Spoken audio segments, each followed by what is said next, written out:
Digital दुनिया में हम सबका एक ही गोल होता है, कम समय में ज्यादा काम, है ना? आज के इस विजुअल एक्सप्लेनर में हम एक बहुत ही रोचक और व्यवस्थित कीबोर्ड शॉर्टकट मैप के जरिए इस गोल को अचीव करने का तरीका डिकोड करने वाले हैं। स्क्रीन पर दिखने वाला ये मैप महज एक तस्वीर नहीं है, बल्कि ये रोजमर्रा के कंप्यूटर के कामों को जादुई रूप से तेज करने की एक मास्टर चाबी है।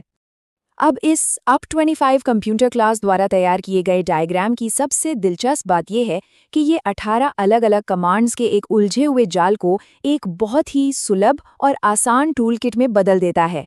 एक ही नज़र में इतने सारे रास्ते एकदम साफ दिखाई देते हैं, जो किसी को भी कंफ्यूज करने के बजाय काम को बेहद आसान बना देते हैं।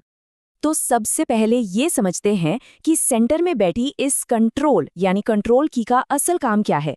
दरअसल ये एक मॉडिफायर की है, मतलब ये अकेले कुछ नहीं करती, लेकिन जैसे ही इसे दूसरी कुंजियों के साथ मिलाया जाता है, ये कंप्यूटर को स्पेशल कमांड देने के लिए एक मुख्य एंकर या कहें कि सेंट्रल कमांड सेंटर बन जाती है। पूरे मैप का यही मुख्य आधार है। तो चलिए बिना देरी किए इस सघन जानकारी को तार्किक चरणों में बांटते हैं। इस वर्कफ्लो को 4 हिस्सों में समझा जा सकता है। पहला, कंट्रोल की हब। दूसरा, आवश्यक एडिटिंग शॉर्टकट्स। तीसरा, टेक्स्ट फॉर्मेटिंग और स्टाइलिंग। और अंत में फाइल और प्रेजेंटेशन मैनेजमेंट। आइए सबसे पहले बात करते हैं हमारे पहले सेक्शन की, कंट्रोल की हब, जो इस पूरी संरचना की धुरी है और हमारा कमांड सेंटर भी है। जरा इस नंबर पर गौर कीजिए, 18। इस डायग्राम में कुल 18 अलग-अलग शॉर्टकट बबल्स को मैप किया गया है। ये संख्या अपने आप में इस टूल सेट की विशालता को दर्शाती है। केवल एक कुंजी से शुरू होकर 18 अलग-अलग दिशाओं में जाने वाले ये रास्ते साफ बताते हैं कि एक साधारण सी दिखने वाली कीबोर्ड बटन में कितनी ताकत छिपी है। चलिए अब दूसरे सेक्शन पर आते हैं, आवश्यक एडिटिंग शॉर्टकट्स। ये किसी भी डिजिटल दस्तावेज की शुरुआत का मुख्य कार्य प्रवाह होता है। ये 3 स्टेप्स तो हम सबके फेवरेट हैं। डायग्राम के बाईं तरफ के ऊपरी और निचले स्पोक्स से निकाला गया ये एक बहुत ही कॉमन मिनी वर्कफ्लो है। कोई भी काम शुरू करते समय इसी क्रम की जरूरत पड़ती है। पहले Ctrl+A के साथ सब कुछ सिलेक्ट करें, फिर Ctrl+C से कॉपी करें और अंत में Ctrl+V से नई जगह पर पेस्ट करें। बहुत ही बेसिक, लेकिन सबसे ज्यादा इस्तेमाल होने वाला सीक्वेंस।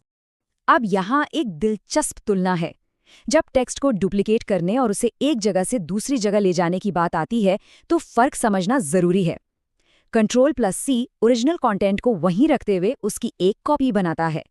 वहीं दूसरी तरफ Ctrl+X यानी कट उसे डुप्लीकेट नहीं करता, बल्कि उसके मूल स्थान से पूरी तरह हटाकर नई जगह ले जाने के लिए तैयार करता है।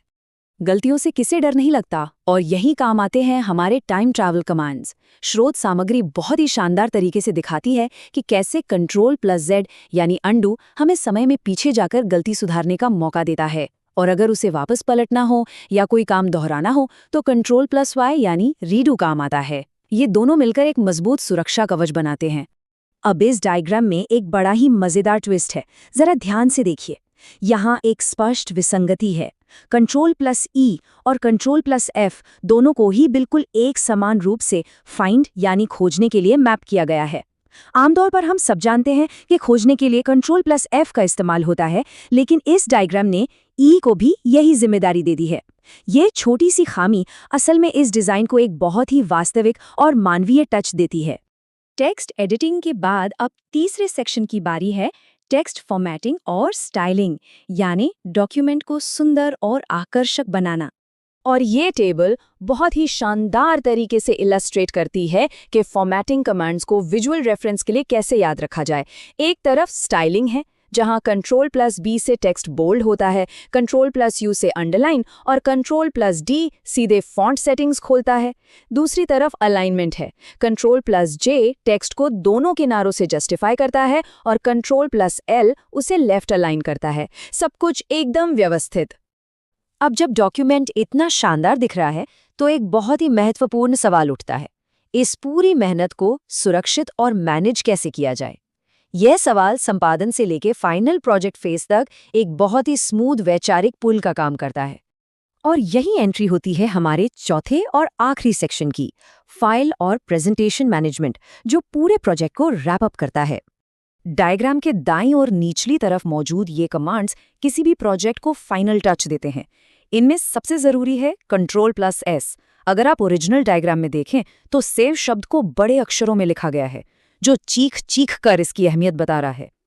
इसके अलावा प्रिंट करने के लिए Ctrl+P, विंडो बंद करने के लिए Ctrl+W और प्रेजेंटेशन में नई स्लाइड जोड़ने के लिए Ctrl+M मौजूद है। लेकिन रुकिए, UP25 कंप्यूटर क्लास आरेख के अंतिम और शायद सबसे रहस्यमयी विशेषता पर गौर करते हैं। यहाँ Ctrl+N के दो अलग अलग स्पोक्स हैं। एक Ctrl+N को ओपन के लिए मैप किया गया है, जबकि दूसरा Ctrl+N बबल पूरी तरह से खाली छोड़ दिया गया है।